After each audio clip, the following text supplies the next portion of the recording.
Brian Miller is in studio here, so you had that conversation. But this is a perfect example of how, and you weren't even there in the assembly at the time when that SAFE Act was pushed through, how this just, it makes it so complicated, and the law contradicts itself. The SAFE Act's all over the place. Yeah. We talk about it all the time. We're always putting laws in to try to amend parts of the SAFE Act or repeal it, and they don't go anywhere. Right. And maybe this is one, and again, where's it going to go? Because interestingly, Peter Franklin, the Gabby Cabby, who we have on usually once a week, talks about how guns are not allowed in New York City. Well, the Heller decision would be that guns are allowed in New York City. That's the way it sounds. But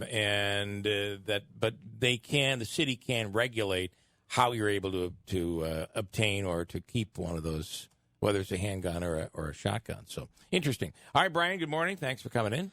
Good morning, guys.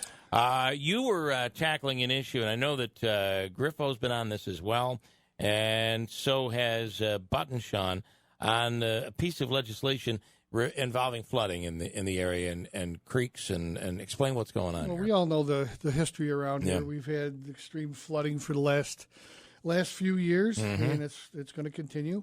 There's an inland waterway legislation that we worked on last year, and we couldn't get it through.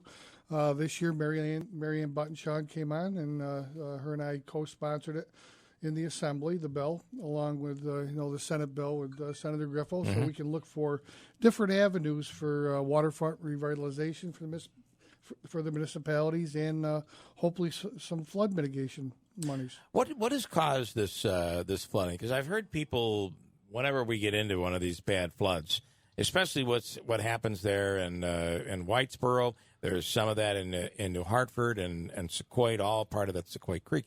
But a lot of people feel that maybe it's not climate change or more so it's development. Well, and then we developed areas, and all of a sudden that could be flooded because they weren't populated. Now that they're developed, that water's being pushed further down the stream. Well, Mother Nature's going to follow its course. Right. There is some climate change. We'll all agree on that. The weather patterns have changed for a little bit. Who knows if they'll go back to normal weather patterns. Development has certainly caused increased, a huge impact on this. The development up through the Sequoia Valley drainage and up through the Oriskany drainage is a prime example of it. The farms aren't there where they were. There's new housing. So there's a lot of factors involved in this. So moving forward, hopefully we can leverage some monies for mitigation with this legislation. Any tool that'll help us is a plus. Well, it's tough too because we haven't really been able to rely on the federal government on this issue. No, we haven't, and hopefully with with Anthony there, we can. And he understands it. Yep. All right. Anything else you want to touch on that's going on in Albany right now? This week was a pretty busy week. We had a roundtable discussion on the Farm Labor Act. On Tuesday, it was a 4-hour discussion with all the stakeholders, the farmers. Does Downstate get it? Do they understand? I don't know. Yeah. But we're working on trying to educate them on this. But we're talking about do farm workers, should they be entitled to overtime? Should they be entitled to all sorts of that would probably break the backs of collective bargaining. Farmers. That's what they're looking for. Yeah. I could see some aspects of it. But I was an apple grower for a while, and when the fruit's ripe, you work for as many hours it takes to get it off. But farmers are price takers. They can't absorb the overtime aspects of what's going on, right? And they can't really pass that on to the consumer. So like the dairy farmers with the milk prices, they're already struggling. They're already struggling with it. Right. So is this a good time for this? Probably not. Okay. How about the issue of marijuana? Do you see that getting? Well, there's protests every day down there on legalization. For or against? For, yeah. Okay. Of course, they're in the office. There's emails. Potheads. From both sides. Damn pothead. I hear Volkswagen buses up there in Albany. I hear the odds of them passing the marijuana legalization are very high. Oh, boom. Okay, there you Okay, go. we've gotten all these jokes out of the way. Well, this is a fun. What's the name of the bill? It's a 420. fun morning. Bill, Assembly Bill But, number 420.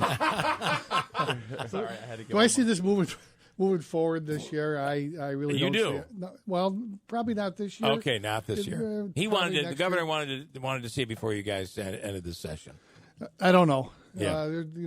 There's a lot of things we should be talking about, Mm-hmm. and in the roads, and I talk about it all the time. We go out and we're taking pictures of potholes, bridge reconstruction. Right. There was $65 million left out of the budget for winter recovery money at the end of the budget cycle. There was talk about possibly adding that back in. We haven't heard a word on it. We're going to try to hold their feet to it. Yeah. Okay. All right. The bill that you mentioned with Button Sean, it was you each sponsored it, so it was joint legislation. Yes, it was. Yeah, I just wanted Okay. to throw another one in there too. Mary okay. Ann's done a great job, and she carried it. She added a few other streams along the way, which was a good idea. Okay. Not just a Squoit Creek drainage. So All right. let's get it.